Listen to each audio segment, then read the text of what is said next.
পুরনো কলকাতার এই গলিতে সকাল হওয়ার সাথে সাথেই রিকশার টুকটাক আওয়াজ, মানুষের কোলাহল আর গলির কোণে চায়ের দোকানে বাজতে থাকা একটানা গান সবই একে অপরের সাথে ঢেউ তুলে চলেছে। সেসবের মাঝে এক নীরব পরিবেশে বসে বসে ভাবছি এখন কি লেখা যায়, কারণ সামনে প্রকাশকের কথা মতো একটি উপন্যাস জমা দিতে হবে এই মাসের শেষের দিকে। ব্যোমকেশের হাতেও এখন তেমন একটা কেস নেই, তাই সে বহাল তবিয়তে কয়েকদিন পায়ের ওপর পা তুলে সময় কাটাচ্ছে। তার সামনে এখন খোলা রয়েছে বড় বড় কিছু দরকারি কাগজের ফাইল, আর অনেকদিন খোলা পড়ে থাকার কারণে সেগুলোর মধ্যে হালকা ধুলোর স্তরও জমে গেছে। ব্যোমকেশ কোনো রকমে কাগজের পাতাগুলো একে একে তুলে পড়ে যাচ্ছিল।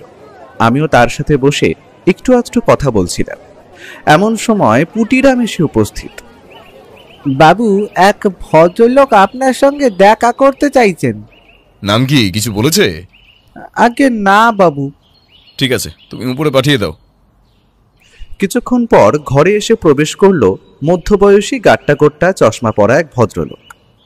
নমস্কার ব্যোমকেশ বাবু, আমার নাম কুঞ্জবিহারী মাইতি, ভবানী প্রেসের মালিক এবং সাপ্তাহিক বঙ্গবার্তা কাগজের মালিক ও সম্পাদক। নমস্কার, বসুন বসুন। তা আপনি হঠাৎ কোনো কেসের প্রয়োজনে নাকি? ঠিক সেই অর্থে খুন চুরির কেস নয়, আমার সমস্যাটা অন্য। কি সমস্যা একটু খুলে বলুন। এটা 5 দিন আগের ঘটনা। ভোরে ছাদে উঠে পায়চারি করছি, কোত্থেকে ওই টিয়াটা উড়ে এসে বসলো কার্নিশে। ভয় পাচ্ছে না, ঘাড় বেঁকিয়ে দেখছে আমায়, আর কক কক করে কি সব বলছে। মজা লাগলো। তারপর দেখি ওর পায়ে একটা পেতলের রিং পরানো। মনে হলো কারো পোষা পাখি পালিয়ে এসেছে। আগের দিন ছাদে ডাল শুকোতে দিয়েছিল, তাই কিছু পড়েছিল। পাখিটা নেমে তাই খুঁটে খুঁটে খেতে লাগলো। বুঝলাম ওর খিদে পেয়েছে। নিচে গিয়ে কিছু চাল আর গম এনে দেখি পাখিটা তখনও রয়েছে। ছড়িয়ে দিতেই টপা টপ চাল গম সাবড়ে দিল। তখন ছাদে মোড়ায় বসে ডাকলাম, আয় আয়। গুটি গুটি পাখিটা এসে হাজির হলো আমার পায়ের কাছে। টিয়াটার গায়ে হাত বুলিয়ে দিলাম, কিছু বলল না। একটু ভয় করছিল বটে। যা খড়র মতন ঠোঁট, ঠোক্কর দিলেই গেছি। তারপর পাখিটা আর সঙ্গ ছাড়ে না। ছাদ থেকে নেমে দোতলার বারান্দায় বসে চা খাচ্ছি। বেরোবো প্রেসে। পাখিটা উড়ে এসে ফের বসলো সামনের রেলিংয়ে। পাউরুটির টুকরো দিলাম, দিব্যি খেলো। গট গট করে পায়চারি করতে লাগলো বারান্দার রেলিং ধরে। তখন আমার মাথায় একটা ভাবনা জাগ, পাখিটাকে বেড়ালে না ধরে। আমাদের পাড়ায় গুচ্ছের বেড়াল ঘুরে, কার পোষ্য পাখি, তাই এমনি মাংস ঘেঁষা স্বভাব। বাড়িতে একটা পুরনো পাখির খাঁচা ছিল, তাতেই পুড়ে দিলাম পাখিটাকে। বাটিতে জল আর খাবার দিলাম, তারপর খাঁচা ঝুলিয়ে দিলাম বারান্দায়। গিন্নি আপত্তি করছিল। আমার স্ত্রী পশু পাখি পুষতে চায় না। বললাম দুপুরে ফিরে ওটার ব্যবস্থা করব। কারো পোষা পাখি পালিয়ে এসেছে, মালিককে খুঁজতে হবে। তা দুপুরে খেতে ফিরে দেখি গিন্নি ফায়ার। নাকি পাখিটা সামনে কে কে আবার মাঝে মাঝে পুটি পুটি বললে চেল্লিয়েছে। তা আমার গিন্নির ছোটবেলার ডাকনাম ছিল পুটি, তাতেই খেপেছে বেশি। পত্রপাঠ পাখি বিদায় করতে হুকুম দিল। তখন পাখিটা নিয়ে এলাম প্রেসে। খাঁচা শুদ্ধ বাইরের বারান্দায় ঝুলিয়ে রেখেছি যদি মালিককে চোখে পড়ে। বঙ্গবার্তায় পরপর 2 দিন বিজ্ঞাপনও দিয়েছি বর্ণনা দিয়ে, কিন্তু 4 দিন হয়ে গেল কেউ আসেনি টিয়াটা ক্লেম করতে। আচ্ছা ঝঞ্ঝাটে পড়েছি। এই শুনে ব্যোমকেশ বলল, বুঝলাম, কিন্তু এতে ঝঞ্ঝাটের কি আছে?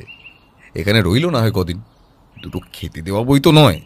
এর মালিককে খুঁজতে আপনি আমার কাজ অব্দি পৌঁছে গেছেন। রাতে তো এখানে রাখা যায় না, কেউ থাকে না প্রেসে।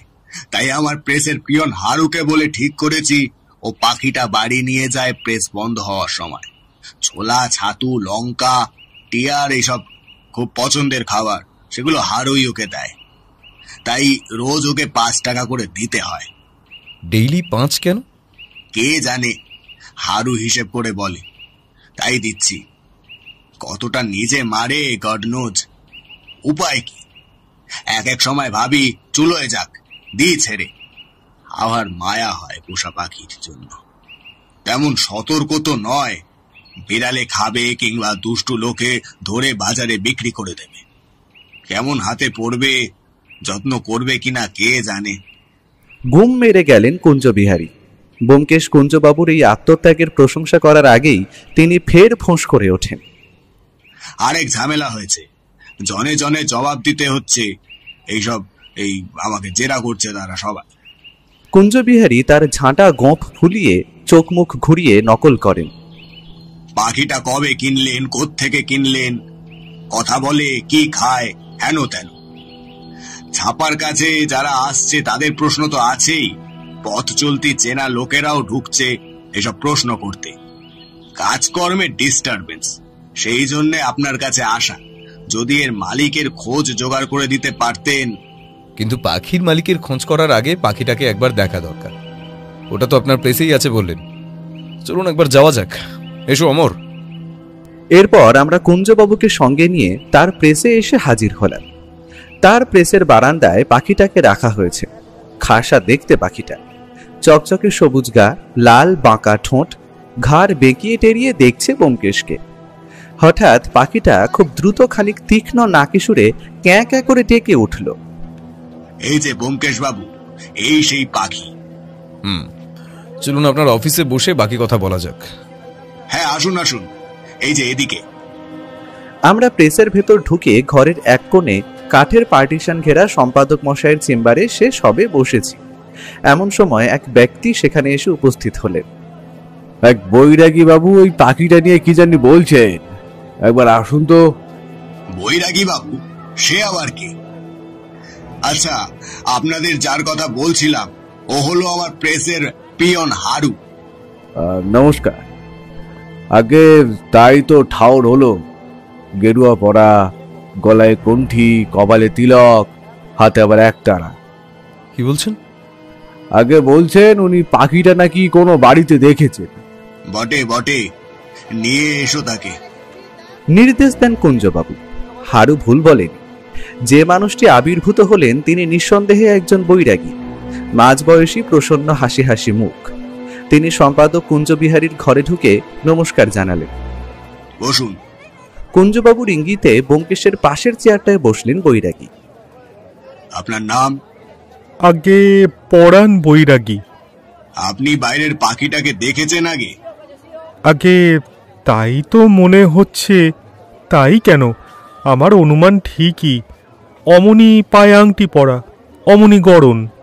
পাখিটা এখানে এলো কেমনে তাই ভাবছিলেম অবাক হয়ে। তবে খাঁচাটা অন্য। কোথায় দেখেছিলেন পাখিটা?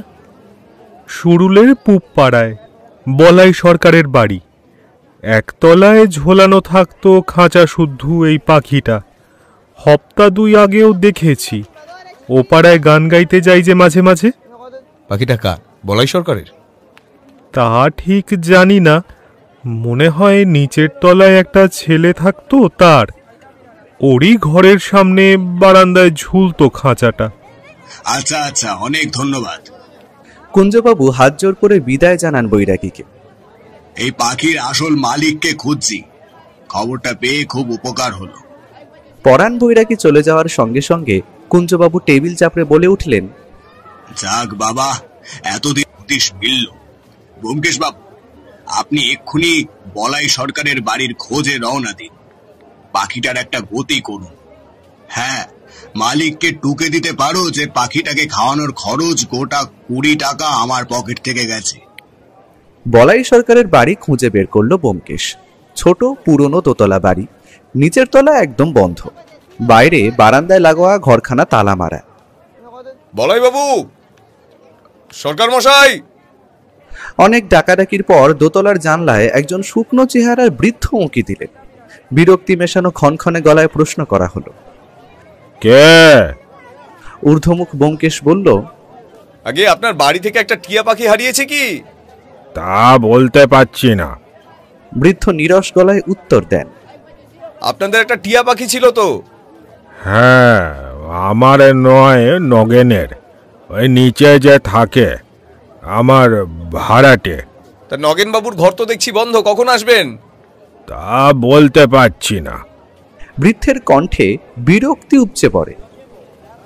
লিখে গেছে আসতে কদিন দেরি হবে। উনি কি একাই থাকেন? হ্যাঁ তো উনি বুঝি বাইরে গেছেন? হ্যাঁ, কোথায়? তা বলতে পারছি না।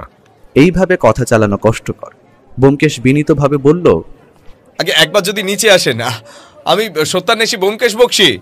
সত্যান্বেষী? তা আমায় কি দরকার? বৃদ্ধের ভুরু কুঁচকায়। আগে ওই টিয়াটা নিয়ে একটু কথা বলবো, আর কিছু নয়। আমরা একটা টিয়া পাখি পেয়েছি। একজন বলল সেটা নাকি আপনার বাড়িতে দেখেছে, তাই আপনার কাছে জানতে এসেছি আর কি। আসছি, দাঁড়ান। বৃদ্ধ অদৃশ্য হলেন। একটু বাদে নিচের তলার একটা দরজা খুলে বলাইবাবু বেরোলেন। পরনে লুঙ্গির ওপর পাঞ্জাবি চাপানো। হয়তো ঘুম ভেঙে উঠে আসতে হয়েছে বলে বেজার মুখ করে রয়েছে। ব্যোমকেশ জিজ্ঞেস করল, তা নগেনবাবু কি বাইরে গেছেন? হ্যাঁ, তাই তো লিখে গেছে। 4 দিন আগে ভোরে উঠে দেখি ওই দরজার নিচ দিয়ে গলানো নগেনের একটা চিরকুট। তাতে লেখা কদিনের জন্য বাইরে যাচ্ছি, জরুরি কাজ, কবে ফিরবো ঠিক নেই। ব্যাস, আর তার ঘরেও তালা দেওয়া। নগেনবাবু কখন ঘরে ফিরেছিলেন সেদিন? কখন ফিরেছিল আর জানি না, তবে অনেক রাতে, আমি শুয়ে পড়ার পর। নইলে ঠিক দরজা খোলার শব্দ পেতাম। তা নগেনবাবু পাখিটা কোথায় রাখতেন? দিনের বেলায় ওই বারান্দায় ঝুলতো খাঁচা, রাতে ঘরে ঢুকিয়ে নিত। নগেনবাবু আগেও তো বাইরে গেছেন।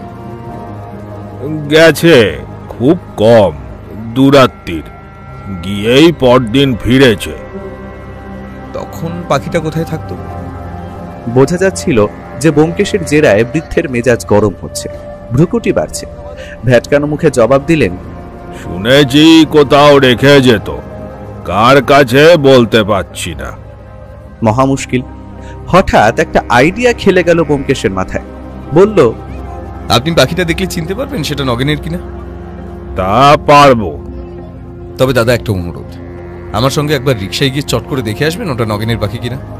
আপনাকে নিয়ে যাব, আবার পৌঁছেও দেব। এই যাব আর আসবো, বড় জোর 8 ঘন্টা।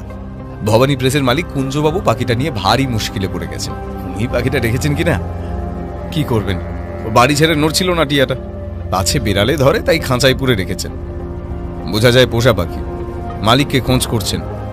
যদি ওটা নগেনবাবুর হয়, কদিন না হয় অপেক্ষা করি, হয়তো আরো খোঁজ করতে হবে। ভবানী প্রেসে আছে পাখিটা। ও, কুঞ্জ মাইতির কাছে? চলুন। মনে হলো যে বৃদ্ধ কুঞ্জবাবুকে চেনেন বা নাম শুনেছেন। পথে রিকশায় যেতে যেতে বলাই সরকার একটা নতুন খবর দিলেন। নগেন যাওয়ার আগের দিন রাত 7:30-8টা নাগাদ একজন অচেনা লোক এসে নাকি নগেনের খোঁজ করে।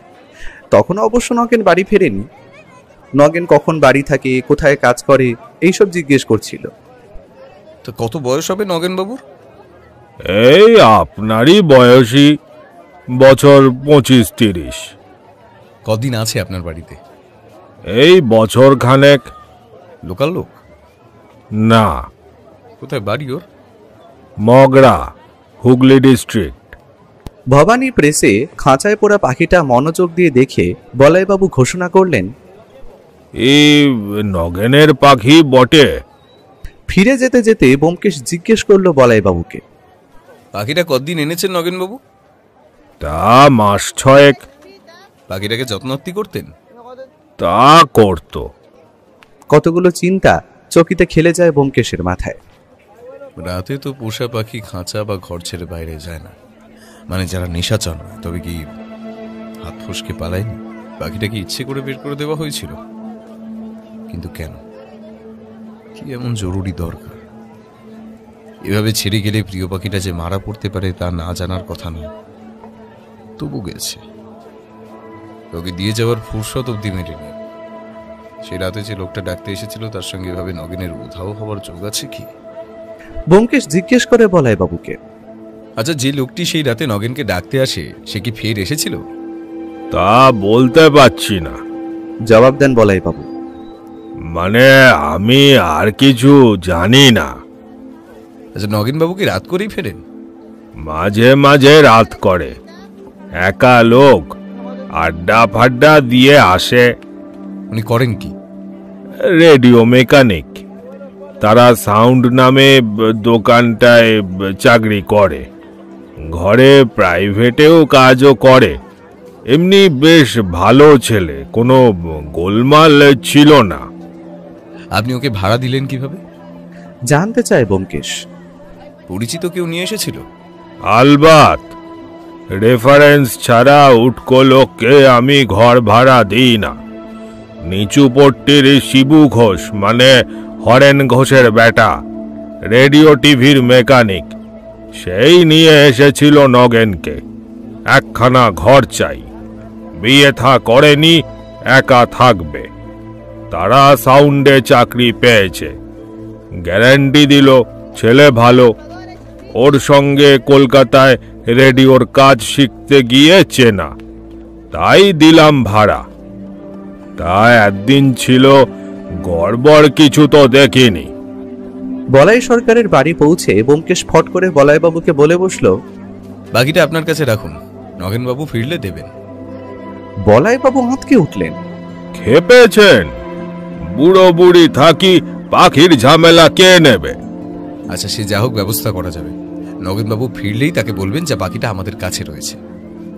বলাইবাবু বাড়ি ঢুকে গেলেন। ব্যোমকেশ কিন্তু তখনই বাড়ি ফিরল না। তার রিপোর্টার মন যেন একটা রহস্যের গন্ধ পাচ্ছে। হঠাৎ নগেনের এমন চলে যাওয়ার কারণটা জানা চাই। সেই লোকটার সঙ্গে কি গেল কোথাও? বাড়ি না অন্য কোথাও? দেখি এবারতে একটু খোঁজ খবর করা যাক। ব্যোমকেশ গুটি গুটি পায়ে সামনের মোড়ে দোকানটার দিকে যায়। ওখানে চায়ের সঙ্গে দুপুরে রাতে ভাত রুটিও মেলে, তাই রাত 9টা 9:30 অবধি দোকানটা খোলা থাকে। ওই দোকানের ছোকরা কাজের লোক রামু তার পরিচিত, বেশ চালাক চতুর ছেলে। রামু দোকানেই থাকে রাতে। রামু বলল, হ্যাঁ, একজন অচেনা লোক এই মঙ্গলবার রাতে খোঁজ করছিল নগেনদার। মজা কি জানেন, তার একটু আগেই নগেনদা এই দোকানেই ছিল, চা খাচ্ছিল। নগেনদা চলে যাওয়ার এই মিনিট 15 বাদে সেই লোকটা এলো, খোঁজ করলো। আচ্ছা, এই নগেন বাবু কখন বাড়ি ফেরে রাতে? আমি তো বললাম এই তো এইখানেই ছিল নগেন, রাতে যদি এখানে খাই আসবে ওই 9টা নাগাদ। লোকটা আবার জিজ্ঞেস করলো, আর কখন কোথায় খাই? আমি তো বললাম কখনো কখনো বোলপুরে হোটেলে খাই, আর কখনো কখনো এখানে। মানে মানে মুটু বদলায় আর কি। আমি লক্ষ্য করেছি রাত 9:30 অব্দি লোকটা রাস্তার একটু আড়ালে দাঁড়িয়ে অপেক্ষা করছে, কিন্তু নগেনদা ফেরেনি। আর তারপরে আর দেখিনি লোকটাকে। নগেন বাবু কখন ফিরেছে তা দেখিনি, তবে 10টার আগে নয়। ততক্ষণ আমি কাজ করছিলাম বাইরে, গেলে ঠিকই দেখতে পেতাম। ও ঘরের বারান্দায় পাখির খাঁচাটাও ঝুলছিল ততক্ষণ। নগেন বাবু কখন চলে গেছে দেখেছো? না, তবে রাত থাকতে থাকতেই গেছে। আমি ভোরে উঠে আগুন দিই তার আগেই, তখন গেলে তো চোখে পড়তো। তারপর থেকেই তো দেখছি নগেনদার ঘর বন্ধ। আচ্ছা, সেই লোকটা নগেন বাবুর খোঁজ নিতে এসেছিল? না, আর আসেনি। কেমন দেখতে লোকটাকে? ভদ্রলোক, বেশ লম্বা চওড়া, রং কালো, দাড়ি গোফও আছে, খুব ঘন কালো চুল, লম্বা লম্বা জুলপি। তবে কেমন জানি একটু চোয়ারে টাইপ, মানে জামা প্যান্টটা একটু চোয়ারে টাইপের মতো পরেছিল। কত বয়স? কত হবে, এই 40-45 হবে। ব্যোমকেশ একটা টাকা বের করে রামুর হাতে দিয়ে বলল, রাখ, এটা বকালাম তার বকশিস। রামু টাকাটা তৎক্ষণাৎ পকেটে ভরে একগাল হেসে বলল, রিপোর্টার দাদা, বলো বলো, আর কি খবর চাই? এই লোকটা এলে বা নগেন ফিরলেই আমায় খবর দিবি, বুঝলি? আরে জরুর জরুর মিলেগা। ফাজিল রামু সেলাম জানিয়ে উত্তর দেয়। টিয়া পাখিটার গতি করার চাইতে অন্য চিন্তাই পেয়ে বসলো ব্যোমকেশকে, নগেনের রহস্যময় অন্তর্ধান। সে এবার ঢু মারল নিচু পট্টির শিবু ঘোষের কাছে। শিবু ঘোষ বাড়িতে ছিল না। সুরধ্বনি নামে রেডিও টিভির দোকানে সে কাজ করে, সেখানেই তাকে পাওয়া গেল। শিবু ঘোষ যুবকটি ভালো মানুষ টাইপের। ব্যোমকেশকে সে নামে চেনে। টিয়া পাখির ব্যাপারটা জানিয়ে নগেনের পরিচয় জানতে চাইলে সে বলল, ওর সঙ্গে একটা ইলেকট্রনিক স্কুলে কাজ শিখেছিলাম কলকাতায়, তখনই খুব ভাব হয়েছে। ভালো ছেলে ছিল।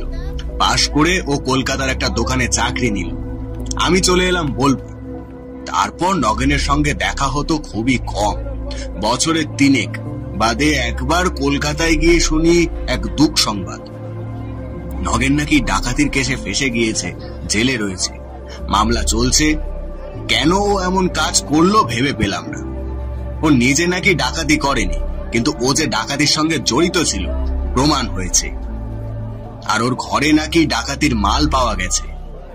কেসটা হলো কলকাতার একটা ফ্ল্যাটে বাড়িতে ৩-৪ জন লোক কায়দা করে দুপুরবেলা ঢুকে বাড়ির কর্তা গিন্নিকে মারধর করে প্রচুর টাকা আর সোনা দানা নিয়ে পালায়। নগেন একটু শৌখিন ছিল বটে, আর ওর একটা স্বাদ ছিল নিজের দোকান করবে, রেডিও টিভি। হয়তো সেই টাকা জোগাড়ের লোভেই। তবে ও রাজসাক্ষী হওয়ায় সাজা বেশি দিন হয়নি, মাত্র 1 বছর। তারপর নগেনের সঙ্গে হঠাৎ দেখা হলো বছরখানিক আগে বর্ধমান স্টেশনে। নগেন বলল যে ও বর্ধমানে একটা রেডিওর দোকানে কাজ করছে। খুব লজ্জিত ও কুণ্ঠিত মনে হলো তাকে। অকপটে স্বীকার করলো যে সে বদ সঙ্গে মিশেছিল, তার মতিভ্রম হয়েছিল। বলল যে আর কখনো সে এমন ভুল করবে না। কথায় কথায় বলল বর্ধমানের দোকানটায় তার মাইনে বড্ড কম, তাই অন্য কোথাও কাজ খুঁজছে। আমার সাহায্য চাইলো, কোনো কাজের খোঁজ আছে কিনা একটু বেশি মাইনেতে। তবে অনুরোধ করলো সে যে জেল খেটেছে সেটা আমি যেন ফাঁস না করি। বর্ধমানেও বলিনি, জানাজানি হলে তার চাকরি থাকবে না, তাহলে আর বাড়ির লোক না খেয়ে মরবে। কারণ বাড়িতে সে একমাত্র রোজগেরে, বিধবা মা আর অবিবাহিত বোন আছে দেশে। নগেনই তাদের একমাত্র ভরসা। করুণা হলো, তাই ওকে বোলপুরে তারা সাউন্ডে একটা কাজ জুটিয়ে দিলাম, খানিক বেশি মাইনেতে। খবর পেয়েছিলাম ও বেশ ভালোই কাজ করছে। তবে ইদানিং আমি বড্ড ব্যস্ত থাকতাম, তাই ওর সঙ্গে দেখা হতো কদাচিৎ। কি জানি কেন এমন হলো হঠাৎ। ওর বাড়ির ঠিকানা জানেন? ঠিকানা তা জানি না। মগরা, হুগলি ডিস্ট্রিক্ট। স্টেশনের কাছে ওদের বাড়ি। মায়ের নাম বিভাবতী দেবী। আপনি কি ওর বাড়িতে চিঠি দেবেন? তাই দেবো ভাবছি। হয়তো কোনো জরুরি কাজে হঠাৎ বাড়ি যেতে হয়েছে। পাখিটা নিয়েই হয়েছে সমস্যা। হ্যাঁ, ওর খুব পাখির শখ। কলকাতার মেসেও একজোড়া মুনিয়া পুষেছিল। ব্যোমকেশের ভাবনা অন্য খাতে বইতে শুরু করে। একজন অচেনা লোক যে সেদিন খোঁজ করেছিল নগেনের, সেটা শিবুকে বলার প্রয়োজন বোধ সে করেনি। নগেনের পূর্ব ইতিহাস এবং আগন্তুকের বর্ণনা মিলিয়ে তার মনে হলো যে কোনো কুকর্মের ধান্দায় কি নগেন হঠাৎ বোলপুর ছেড়েছে, ওই কালো লম্বা দাড়ি গোঁফওয়ালা লোকটার সঙ্গে। অসৎ সঙ্গে একবার জড়িয়ে পড়লে তার প্রভাব এড়ানো কঠিন। সন্ধ্যায় ব্যোমকেশ ভবানী প্রেসে ফিরে রিপোর্ট করতে সম্পাদক কুঞ্জবিহারী গোমরা মুখে বললেন, তাহলে সেই নগেন না খগেন কবে ফিরবে সেই অপেক্ষায় থাকতে হবে। দূর তেরি, এর চেয়ে বরং ভাববেন না, আমি পাখিটা নিয়ে যাচ্ছি। আমি আর অমর ওকে মহা আদরে রাখবো। সেটা তোমার ব্যাপার, আমার এ নিয়ে মাথা ব্যথা নেই। মালিককে পটাতে পারলে রাখবে পাখিটা। খাঁচা শুদ্ধ টিয়া নিয়ে ব্যোমকেশ সন্ধ্যায় বাড়ি ঢুকলো। আমি বললাম, বুঝলে, আমার মনে হচ্ছে এর মালিক আর ফিরবে না। ব্যোমকেশের মাথায় তখন প্ল্যান খেলছে। কাল পরশুই যাব মগরা। টিয়ার মালিক উধাও হওয়ার রহস্যটা দিব্যি জটিল মনে হচ্ছে। ব্যোমকেশ তারা সাউন্ডে খবর নিয়ে জানলো যে একটা কালো লম্বা প্যান্ট শার্ট পরা লোক গত মঙ্গলবার রাত 8টা নাগাদ নগেনের খোঁজ করেছিল। তবে নগেন তার আগেই বেরিয়ে গিয়েছিল। তারপর তো ফেরেই না বলে কয়ে এভাবে ছুটি নেওয়া, ওর মাইনে কাটা যাবে। মগরা স্টেশনের কাছে নগেন দাসের মা বিভাবতী দেবীর বাড়ি খুঁজে পেতে খুব অসুবিধে হলো না ব্যোমকেশের। জীর্ণ একতলা কোঠা বাড়ি, অনেকগুলো ঘর, বাড়ির চারপাশে বড় বড় গাছ আর ঝোপঝাড়। তবে সামনে উঠোনটুকু তকতক করছে। মনে হয় একদা এদের অবস্থা ভালোই ছিল, তবে এখন পড়ে গেছে। সাদা থান পরা এক প্রৌঢ়া দাওয়ায় বসে কি জানি করছিলেন। ব্যোমকেশকে এগোতে দেখে মাথায় ঘোমটা টেনে তাকিয়ে থাকেন তিনি। আচ্ছা, আপনি কি নগেন দাসের মা বিভাবতী দেবী?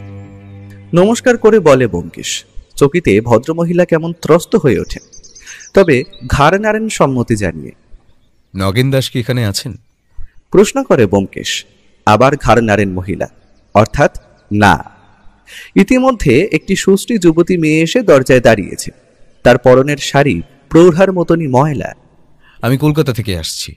নগেন দাসের বিষয়ে একটু কথা বলতে চাই, জানালো ব্যোমকেশ। বিভাবতী দেবী এবার ভীত অস্ফুট স্বরে বলে ওঠেন, কেন কেন? কোথায় বসা যায়? ব্যোমকেশ এদিক ওদিক তাকাতে মেয়েটি একটি টুল এনে রাখে, তার উপরে সে বসে। মেয়েটি বোধহয় নগেনের বোন। উৎসুকভাবে তাকিয়ে থাকে মেয়েটি। ব্যোমকেশ বলল, নগেন দাস তো বোলপুরে চাকরি করেন। মৃদুস্বরে জবাব দেন বিভাবতী দেবী।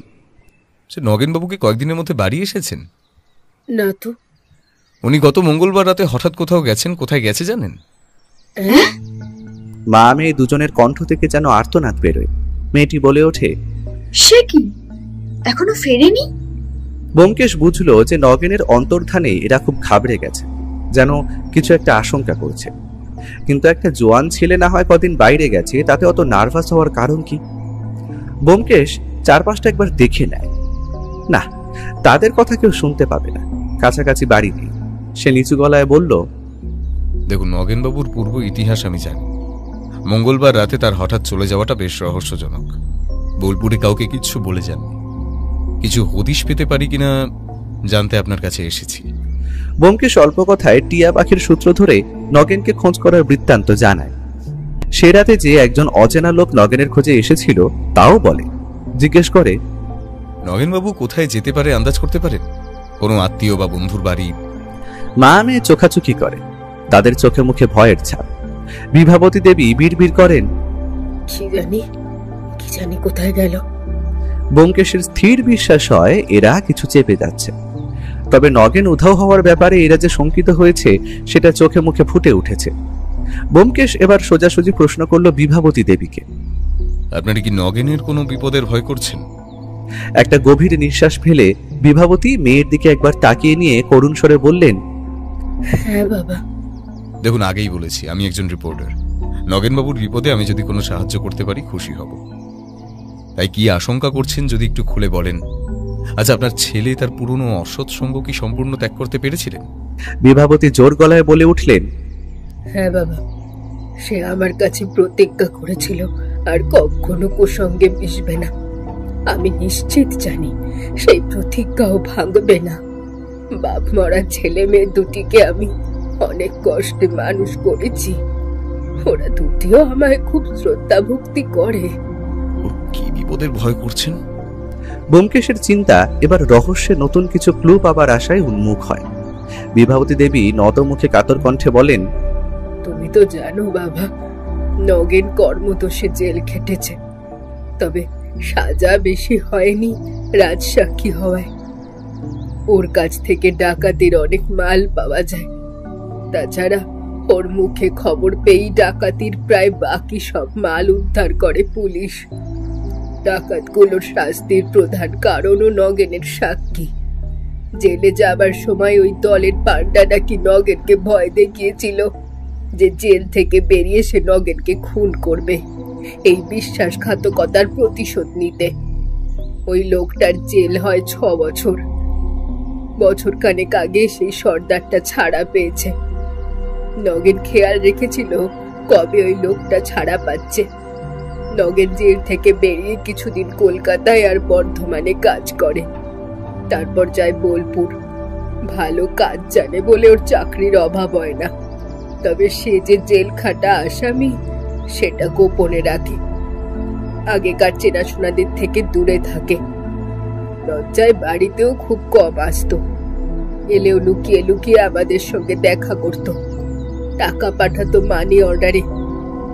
তবে বোলপুর যাবার পর এখানে চিঠি বা মানি অর্ডার করতো না, পাঠাতো ত্রিবেণীতে আমার এক সইয়ের কাছে। আমরা সেখানে গিয়ে নিয়ে আসতাম, পাছে এখানকার পোস্ট অফিস থেকে ওর ঠিকানা বেরিয়ে যায় সেই ভয়ে। এখানে কেউ জানে না নগেন এখন কোথায় থাকে। 3 দশেক আগে একটা লোক আসে এখানে, নগেন কোথায় জানতে চায়। আমরা প্রথমে বলতে চাইনি, কারণ সেই দলের সর্দারটা যে জেল থেকে বেরিয়েছে নগেন বলেছিল। শেষে লোকটা হুমকি দেয় যে নগেনের ঠিকানা না বললে আমাদের সর্বনাশ করবে। তখন ভয়ে বলতে বাধ্য হই নগেনের বোলপুরের ঠিকানা। লোকটা শাসিয়ে যায় ওর এখানে আসার কথা যেন কাউকে না বলি, আর ভুল ঠিকানা দেওয়া হয়েছে বুঝলে আমাদের নিস্তার নেই। তা লোকটা চলে যাওয়া মাত্রই আমি নগেনকে চিঠি দিয়ে খবরটা জানাই, কারণ লোকটার চেহারা দেখে সন্দেহ হয়েছিল যে এই সেই ডাকাত দলের পান্ডা। নগেনের মুখে তার বর্ণনা শুনেছিলাম আমি। ওকে দলের লোক নাকি ওস্তাদ বলে ডাকতো। তা বাবা, তুমি যে লোকটার কথা বলছো যে নগেনের খোঁজ করছিল, বর্ণনা শুনে মনে হচ্ছে ওই সেই ওস্তাদ। জানি না নগেন ওর খপ্পর থেকে পালাতে পারলো কিনা। বলেই বিভাবতী দেবী কেঁদে ফেললেন। অর্থাৎ নগেন যদি পালাতে না পারে, যদি খুন হয়ে যায় ওস্তাদের হাতে। নগেনের অন্তর্ধানের এই নতুন কারণটা জেনে ব্যোমকেশ শতবাক। কি সান্ত্বনা দেবে ভেবে পায় না। বলে, অত দুশ্চিন্তা করবেন না, নগেনবাবু হয়তো আপনার চিঠি পেয়ে সতর্ক ছিলেন, ওস্তাদ যেতেই গা ঢাকা দিয়েছেন। একটা কথা বলে যাই, নগেনবাবুর কোনো খবর পেলে বা সেই ওস্তাদ ফের এলে আমায় তক্ষুনি জানাবেন। আমার ঠিকানা রেখে যাচ্ছি। হ্যাঁ, ওস্তাদের বর্ণনাটা আর একবার ভালো করে বলুন তো। বিভাবতী দেবী বললেন। মন দিয়ে শুনে নিল ব্যোমকেশ। মগরা থেকে সোজা কলকাতায় ফিরলাম আমরা। লালবাজারে পুলিশ ডিপার্টমেন্টের এক অ্যাসিস্ট্যান্ট কমিশনার তার বিশেষ পরিচিত। তার সাহায্যে কিছু খবর জোগাড় করতে হবে। বাড়ি ফিরতেই ব্যোমকেশকে জিজ্ঞেস করলাম, তোমার কি মনে হয় ব্যোমকেশ, টিয়াটার কি হবে? ফেরত নেবে নাকি? সম্পাদক কুঞ্জবিহারী তো ব্যোমকেশের মুখে নগেন বৃত্তান্ত শুনে প্রায় লাফিয়ে উঠলেন। চেয়ার ছেড়ে আধখানা উঠে টেবিলে দুম করে একটা ঘুষি বসিয়ে হুঙ্কার দিলেন, মার্ভেলাস! খুন, মার্ডার, নাটক জমে গেছে হে। ব্যোমকেশ বাবু, আপনি ফলো করে যান। ব্যাপারটা শেষ পর্যন্ত কি দাঁড়ায় দেখে বঙ্গবার্তায় একখানা স্টোরি ছাড়বো। দুর্দান্ত হবে, কাটতি বেড়ে যাবে কাগজের। হু হু বাবা, ভাগ্যিস টিয়াটা আমার নজরে পড়েছিল। ধরলাম ভাগ্যিস, তাই তো এমন একটা ইন্টারেস্টিং ঘটনার ক্লু মিলল। আচ্ছা, স্টোরিটার নাম কি দেওয়া যায়? কপালে বার দুই পেনের টোকা মেরে সম্পাদক মশাই ঘোষণা করলেন, হ্যাঁ পেয়েছি, টিয়া রহস্য। ব্যোমকেশ গেল নগেনের বাড়িওয়ালার কাছে। বলাইবাবু তেড়ে ফুঁড়ে উঠলেন, দেখুন মশাই নগেনের কাণ্ড। একজনে ট্রানজিস্টার সারাবে বলে ঘরে এনে রেখেছিল, নাকি 2-3 দিনে দেবে বলেছিল। 7-8 দিন হয়ে গেল, বাবুর পাত্তা নেই। খুব হম্বিতম্বি করে গেছে লোকটা। বলছিল তালা ভেঙে ঘরে ঢুকে তার ট্রানজিস্টার নিয়ে যাবে। তা অবশ্য হতে দিইনি, তবে বলেছি এ মাসের ভাড়া দেওয়া আছে, 12 দিন বাদে মাস শেষ। ততদিনে না ফিরলে সাক্ষী রেখে তালা খুলে নিয়ে যাক তার রেডিও, আমার আপত্তি নেই। হ্যাঁ, নগেনের একটা চিঠি এসেছে। চিঠি কই দেখি। ইংল্যান্ডটা দিতে বলাইবাবু ইতস্তত করছিল। ব্যোমকেশ ভরসা দিল, আমায় দেখাতে কোনো ভয় নেই। নগেনের এই হঠাৎ উধাও হওয়াটা বেশ রহস্যজনক। আমি ওর বাড়ি গিয়েছিলাম, ও বাড়ি যায়নি। ওর বাড়ির লোকও জানে না ও কোথায় গেছে। তারা খুব চিন্তিত হয়েছে। বঙ্গবার্তার তরফ থেকে আমি ইনভেস্টিগেট করছি কেসটা। দরকার হলে পুলিশেও ইনফর্ম করব। সাহস পেয়ে বলাইবাবু ব্যোমকেশের হাতে চিঠিটা দিলেন। ব্যোমকেশ ইংল্যান্ডটা খুলে দেখল যে এটা নগেনের মায়ের চিঠি, যে চিঠিতে তিনি নগেনকে সাবধান করে দিয়েছিলেন ওস্তাদ সম্বন্ধে। ডাক বিভাগের কৃপায় একদিনে এলো চিঠিটা। ব্যোমকেশ ভাবল, তবে তো নগেন সতর্ক হবার সুযোগ পায়নি। ও তাহলে নির্ঘাত ওস্তাদের আগমন লক্ষ্য করে গোপন। হয়তো সে যখন সামনের দোকানটায় বসে চা খাচ্ছিল তখন, তাই উঠে তড়িঘড়ি পালায়। তারপর ঘরে আসে লুকিয়ে লুকিয়ে। কিন্তু কথা হলো যে নগেন কি ওস্তাদের চোখ এড়িয়ে নিরাপদে পালাতে পেরেছিল? ওস্তাদ ধূর্ত বদমাস, হয়তো আড়াল থেকে নজরে রেখেছিল নগেন কখন ঘরে ফেরে। তারপর পলাতক নগেনকে যদি সে ফলো করে, শেষে সুবিধা মতো কোথাও পেয়ে নিকেশ করে। ব্যোমকেশ চায়ের দোকানে রামুকে ডেকে বলল, মনে রাখিস, যদি নগেন ঘরে ফেরে বা সেই কালো গুন্ডা টাইপ লোকটা আসে, সঙ্গে সঙ্গে আমায় খবর দিবি। অমনি বকশিস পাবি কিন্তু। ব্যোমকেশ একখানা 1 টাকার নোট রামুর হাতে দিয়ে বলল, এনে অ্যাডভান্স। রামু অমনি একটা স্যালুট ঠুকে বলল, জহুকুম জহুকুম। ব্যোমকেশ প্রত্যেকদিন অনেকগুলো দৈনিক খবরের কাগজ এনে উল্টে পাল্টে দেখে। একদিন কৌতূহলী হয়ে আমি জিজ্ঞেস করলাম, কি এত মনোযোগ দিয়ে পড়ছো? কোনো বেওয়ারিশ মৃতদেহ পাওয়া গেছে কিনা খুঁজি। পুলিশ ডিপার্টমেন্ট থেকে বিজ্ঞাপন দেয়, কখনো কখনো নিউজ হিসেবেও বেরোয়। এমন মৃতদেহ কাছাকাছি শহরে মর্গে রেখে দেয়। আমি কয়েকটা গিয়ে দেখেও এসেছি, নগেনের খোঁজ মেলেনি অবশ্য। তুমি কি ভাবছো সত্যিই নগেন খুন হয়ে যেতে পারে? সে সম্ভাবনা খুবই। যদি খুন না হয় নগেন ফিরবে। ফিরবে তো মনে হয়, তবে কবে বলা যায় না। ওর কিছু জিনিসপত্র পড়ে আছে নিজের ঘরে, তাছাড়া রেডিওর দোকানে মাইনে বাবদ ওর কিছু টাকাও পাওনা আছে। ফিরলে আর এখানে থাকছে না, টুক করে এসে জিনিসপত্র মাইনে নিয়ে পালাবে। খাঁচা শুদ্ধ পাখি নিয়ে যাবে কোথায়? আমি বললাম, আমি ধরে নিয়েছি যে টিয়া পাখিটা আমাদেরই সম্পত্তি হয়ে গেছে। আরও একবার ব্যোমকেশ গেল লালবাজারে, থানার দারোগার সঙ্গেও দেখা করল। সেদিন সকাল 11টা নাগাদ ব্যোমকেশ বাড়িতে বসে খবরের কাগজ উল্টাচ্ছিল। সহসা গেটের সামনে রামুর আবির্ভাব। কিরে রামু? জিজ্ঞেস করে ব্যোমকেশ। রামু ব্যোমকেশকে কাছে আসতে ইশারা করে। ব্যোমকেশ দ্রুত পায়ে তার কাছে যায়। রামু ফিসফিসিয়ে বলে, আমায় জিজ্ঞেস করছিল নগেনদা ফিরেছে কিনা। নগেনদার ঘরের সামনেটাই ঘুরে দেখলো। তারপর? তীব্র উদ্বেগ ফোটে ব্যোমকেশের কথায়। তারপর চলে গেল। কোথায়? কোন দিকে? রামু মিচকে হাসে, বলে, ব্যোমকেশ দা, বকশিস খেয়েছি, কাজে ফাঁকি পাবেন না। এই রামচন্দ্র সে পাত্তর নয়। 1 কেজি পেঁয়াজ আনতে বলেছিল মালিক। লোকটা পা চালাতেই টপ করে পয়সা চেয়ে থলি হাতে লোকটার পিছু নিল। বাজারের দিকেই যাচ্ছিল লোকটা। দেখে নিলু মুখ কোথায় ঢুকছে। কোথায়? India boarding house. শটান ঢুকে গেল ভেতরে। একটু অপেক্ষা করে হোটেলটায় আমিও ঢুকে পড়লাম। আরে আমার পড়ার পঞ্চা ওখানে কাজ করে, ওকেই জিজ্ঞেস করলাম। আর জিজ্ঞেস করাতেই সে বলল আজ সকালেই 22 নম্বর রুমে উঠেছে লোকটা, একাই উঠেছে। ব্যাস, তারপর সোজা চলে এসেছি আপনার কাছে। এবার পেঁয়াজ নিয়ে ফিরবো আর কি। লোকটার কপালে কাটা দাগটা লক্ষ্য করেছিল? আলবাদ লক্ষ্য করেছি। লোকটা সন্দেহ করেনি তো? ফলো করছিস? খেপেছেন স্যার, অনেক দূর থেকে পথের লোকের ভিড়ের মধ্যে মিশে তাকে ফলো করেছি। এই রামুকে ধরা অত সোজা নয়। রামু চলে যাওয়ার মিনিট কয়েকের ভিতর ব্যোমকেশ পথে নামল, সোজা গেল থানায়। আধ ঘন্টার মধ্যে কলকাতা পুলিশ অ্যারেস্ট করলো ওস্তাদকে ইন্ডিয়া বোর্ডিং থেকে। এ নিয়ে একটু উত্তেজনা হলো বটে জনতার মধ্যে, কে লোকটা, ব্যাপারটা কি। কিন্তু থানার দারোগা বিশেষ মুখ খুললেন না, শুধু জানালেন যে লোকটা দাগি আসামি, পালিয়ে বেড়াচ্ছিল। হেডকোয়ার্টার্সের ইনস্ট্রাকশন ছিল একে অ্যারেস্ট করার। 2 দিন বাদে ব্যোমকেশ ফের মগরায় হাজির হলো বিভাবতী দেবীর কাছে। এসো বাবা। ব্যোমকেশকে আহ্বান জানালেন বিভাবতী দেবী। মিনুও কৌতূহলী মুখে কাছে এসে দাঁড়ায়। নগেনের কোনো খবর পেলেন? জানতে চায় ব্যোমকেশ। কই না তো, তুমি কিছু পেলে? বিভাবতী দেবী জিজ্ঞেস করে। ব্যোমকেশ বলল, আমি হ্যাঁ পেয়েছি। কি? মা মেয়ে দুজনেরই কণ্ঠে উদ্বেগ ভরা প্রশ্নটা বেরোয়। ব্যোমকেশ চট করে কোনো জবাব না দিয়ে বেশ কিছুক্ষণ দুজনেরই মুখে তীক্ষ্ণ দৃষ্টি বোলায়। তারপর ধীর স্বরে বলে, নগেনবাবু যে নিরাপদে আছেন কোথাও এটুকু আমি জানতে পেরেছি। তার ঠিকানাটা জানি না এখনো, তবে সেটা আপনারা জানেন। এ বিষয়ে আমি নিশ্চিন্ত। আমরা? না না। প্রবল প্রতিবাদ করে ওঠে মা এবং মেয়ে। ব্যোমকেশ মৃদু হেসে বলল, আমার চোখে ফাঁকি দিতে পারেননি। বেপাত্তা ছেলের কোনো খবর না জানলে যতটা দুর্ভাবনা ফোঁটা উচিত ছিল, তার বিন্দুমাত্র চিহ্ন দেখলাম না আপনাদের চোখে মুখে।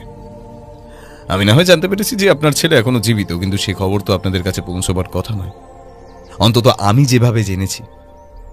তার মানে আপনারা খবর পেয়েছেন অন্য সূত্রে। খুব সম্ভব নগেনবাবুই স্বয়ং আপনার ত্রিবেণীর সইয়ের বাড়িতে গোপনে চিঠি দিয়েছেন, তাই না? মাথা নিচু করে মৃদু কণ্ঠে স্বীকার করেন নগেনের মা। হ্যাঁ বাবা, ঠিকই ধরেছ, তবে ওর ঠিকানাটা। তিনি ইতস্তত করেন। ব্যাস ব্যাস, তার ঠিকানা আমি জানতে চাইছি না। আমি শুধু বলতে এসেছি যে নগেনবাবুকে চিঠি লিখে কয়েকটা খবর জানিয়ে দিন। কি খবর? মাথা তুলে একটা স্বস্তির নিঃশ্বাস ফেলে জিজ্ঞেস করেন বিভাবতী দেবী। ব্যোমকেশ বলল, 1 নম্বর, ওস্তাদকে অ্যারেস্ট করেছে পুলিশ। সে কি? কেন? মা মেয়ে চমকে ওঠে। কারণ ওস্তাদ জেল থেকে বেরোবার কিছু বাদে দল জুটিয়ে ফের এক জায়গায় ডাকাতি করে। পুলিশ তার প্রমাণ পেয়েছে, তাকে খুঁজছিল ধরতে। ওস্তাদ গা ঢাকা দেয়, তারপর দাড়ি গোঁফ গজিয়ে চেহারা পাল্টায় খানিক। সেই চেহারা নিয়েই আসে আপনাদের কাছে। এরপর নগেনবাবুর সন্ধানে যায় বোলপুর, খুব সম্ভব প্রতিশোধ নিতে। সেদিন নগেনবাবু দৈবাত তাকে বাড়ির কাছে দেখেই চিনে ফেলেন, তাই সেই রাতেই প্রাণ ভয় পালান, ফলে বেঁচে যান। আমি ওস্তাদের ব্যাপারে কলকাতায় পুলিশ ডিপার্টমেন্টে খোঁজ নিতে গিয়ে জানতে পারি তার এই নতুন কীর্তি, মানে ফের ডাকাতির কথা। আমি বোলপুর থানাকে সতর্ক করে দিয়েছিলাম, নিজেও চোখ রাখছিলাম। দুদিন আগে ওস্তাদ আবার বোলপুরে নগেনবাবুর খোঁজ করতে আসার পরই সে অ্যারেস্ট হয়।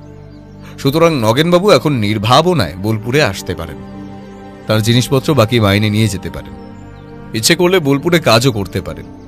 তাকে জানিয়ে দেবেন এসব। ভাগ্যিস আপনার চোখকে ওস্তাদ ফাঁকি দিতে পারেনি, তাই ওকে এত সহজে গ্রেফতার করা সম্ভব হলো। ও বাবা, কি যে নিশ্চিন্ত হলাম। তোমায় যে কি বলে আশীর্বাদ করব। আনন্দে বিভাবতী দেবীর চোখে জল এসে যায়। ব্যোমকেশ শেষে বলে, নগেনবাবুকে আর একটা কথা জানাবেন যে আমার একটি প্রার্থনা আছে। মানে এটা ঠিক আমার প্রার্থনা নয়, বলতে পারেন আমার ভাইপো ভাইজির আবদার, যারা নগেনবাবুর টিয়া পাখিটা দেখাশোনা করছে। পাখিটার উপর ওদের ভীষণ মায়া পড়ে গেছে, তাই যদি পাখিটা ওদের দান করেন নগেনবাবু, ওরা বড্ড খুশি হয়। হ্যাঁ বাবা, পাখিটা ওরা নিক। আমি নগেনের হয়ে পাখিটা ওদের দান করছি। তোমার এত বড় উপকারের এই সামান্য প্রতিদানটুকু দিতে পারবো না। জানলে নগেন খুশি হই তার টিয়েটা দিয়ে দেবে। তোমার ভাইপো ভাইজির কাছে ওটা সুখে থাকুক। ব্যোমকেশ উঠল, তার কাজ হাসি। এবার বঙ্গবার্তার জন্য জমাটি একখানা লিখে ফেলা যাক।